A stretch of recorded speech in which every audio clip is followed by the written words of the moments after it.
এইখানে কিছুদিন আগে যে দুঃখজনক ঘটনা ঘটেছে, যারা এই মুসল্লিরা যারা এই ধর্মীয় উদ্দেশ্যে দিন এবং দুনিয়ার কামিয়াবি হাসিলের জন্য এখানে আসেন, ইজতেমার সময় মতদ্বৈধতা মানুষের মধ্যে থাকে, ওনাদের মধ্যে হয়ে গেছে। সবাই তো আদমের সন্তান।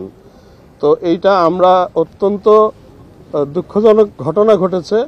তো এটার প্রেক্ষিতেই ওনারা উভয় গ্রুপই অত্যন্ত, আমি বলবো যে সৎভাবের, এবং ওনারা অত্যন্ত দায়িত্বশীলতার পরিচয় দিয়েছেন।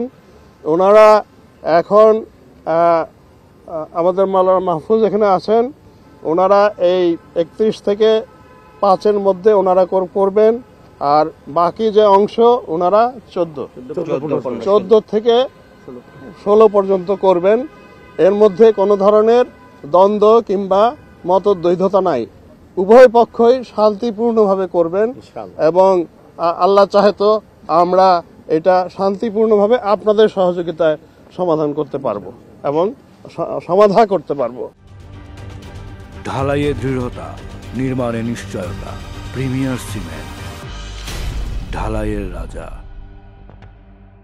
বিশেষত 5 আগস্টের, জুলাই আগস্টের ঘটনাবলীর প্রেক্ষিতে আমরা যেটা জিএমপির কমিশনার বললেন যে অনেক অস্ত্র বাইরে আছে, পুরোপুরি আমরা এখন উদ্ধার করতে পারিনি, এবং অনেকটা ফ্লুইড স্টেট আছে সমাজের মধ্যেও, নানান ধরনের দ্বিধা আছে। তো এইটার প্রেক্ষিতেই আমরা কিন্তু নিরাপত্তা ব্যবস্থা আগের চাইতে অনেক সুদৃঢ় করেছি। আপনারা দেখবেন আমাদের এই যে প্রিন্টেড বুক, এই বুকটা কিন্তু নট ফর জেনারেল ইউজ। এটা কাদের জন্য?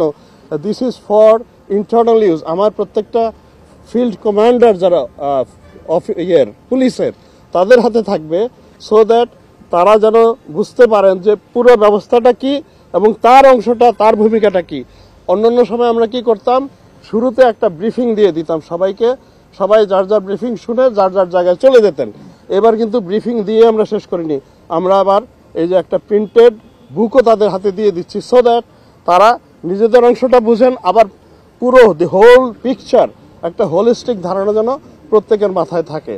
এতে আমার মনে হয় in case of any sort of untoward incident, আমাদের পুরো নিরাপত্তা ব্যবস্থাটা will act in one body, সবাই একই সাথে রিয়াক্ট করতে পারবে। আমার মনে হয় যে এই জায়গাগুলোতে আমরা আগের চাইতে অনেক বেশি সতর্ক এবং আগের চাইতে অনেক বেশি আমরা ব্যবস্থা নিয়েছি।